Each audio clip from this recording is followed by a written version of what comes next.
Hello बच्चों, let us see the question. In the given graph the isothermal curves are. Question ये कह रहा है कि जो दिया हुआ ग्राफ है उसमें से आइसोथर्मल कर्व कौन सा है। ठीक है, तो आइए देखते हैं इस क्वेश्चन का मेन की कॉन्सेप्ट क्या है और फिर इस क्वेश्चन को हम लोग अटेम्प्ट करेंगे। तो की कॉन्सेप्ट में हम लोग समझेंगे कि ये क्वेश्चन जो है वो किस कॉन्सेप्ट पे बेस्ड है, जिसके द्वारा हम लोग इस क्वेश्चन को सॉल्व कर सकते हैं। तो आप लोग देख सकते हैं यहाँ पे कि कह रहा है कि आइसोथर्मल कर्व कौन सा है, यानी कि जो क्वेश्चन है वो आइसोथर्मल के कर्व के ऊपर बेस्ड है, और जिसके द्वारा हम लोग देख सकते हैं कि जब आइसोथर्मल प्रोसेस होता है तो उसमें टेम्परेचर में कोई बदलाव नहीं आता है, यानी कि टेम्परेचर कांस्टेंट होता है, उसी को हम लोग आइसोथर्मल प्रोसेस कहते हैं। यानी कि this question is based on isothermal process. This question is based on isothermal process. Isothermal process क्या होता है इन आइसोथर्मल प्रोसेस में जो चेंज इन टेम्परेचर होता है ये जीरो होता है। दैट इज टी जो होता है ये हमेशा क्या होता है, कांस्टेंट होता है, तभी हम लोग आइसोथर्मल प्रोसेस करते हैं। ठीक है, तो आइए देखते हैं कि इस क्वेश्चन में क्या गिवन है और कौन सा ऑप्शन सही होगा। तो सोल्यूशन में आप लोग देख सकते हैं कि जो क्वेश्चन है इसमें 4 पार्ट है, ए बी सी और डी। ठीक है, तो अगर हम ए पॉइंट की बात करें, पॉइंट ए की अगर हम बात करें, तो जो ए पॉइंट है उसका जो कोऑर्डिनेट होता है ए पॉइंट का, वो कोऑर्डिनेट होता है P1 V1 और T1।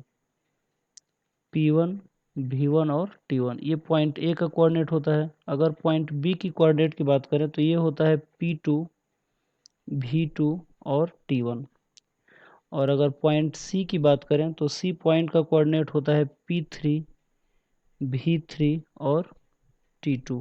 ठीक है, और अगर हम लोग पॉइंट डी की अगर हम लोग बात करें तो पॉइंट डी का जो कोऑर्डिनेट होता है वो होता है P4 V4 और T2। तो आप लोग देख सकते हैं कि यहाँ से ए से बी चेंज हुआ है, फिर बी से सी, और फिर सी से डी, और फिर डी से ए।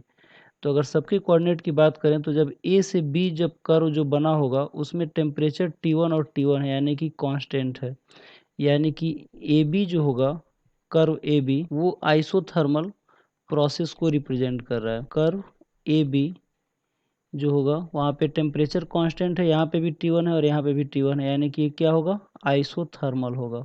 ठीक है, अब अगर हम लोग बात करें अगर सी से डी तक, तो यहाँ पे भी आप लोग देख सकते हैं कि T2 और T2 रह रहा है, यानी कि यहाँ पे भी टेम्परेचर कांस्टेंट है।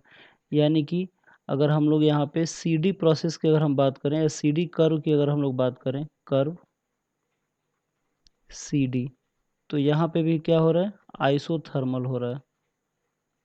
ठीक है, और अगर हम लोग बी से सी तक की अगर बात करें या डी से ए तक की बात करें, तो देखें बी से अगर सी की बात करेंगे हम लोग तो T1 से T2 हुआ है, लेकिन अगर सी से डी तक जाएंगे तो हमें सेम टेम्परेचर मिलेगा। तो जब सेम टेम्परेचर मिलेगा तो आइसोथर्मल होगा, और जब टेम्परेचर चेंज होगा तो एडियाबेटिक हो जाएगा। तो बी से सी में हमारा एडियाबेटिक होगा। या फिर डी से अगर हम लोग ए की बात करें, अगर डी से ए की बात करें तो T2 से फिर क्या हो जाएगा, T1।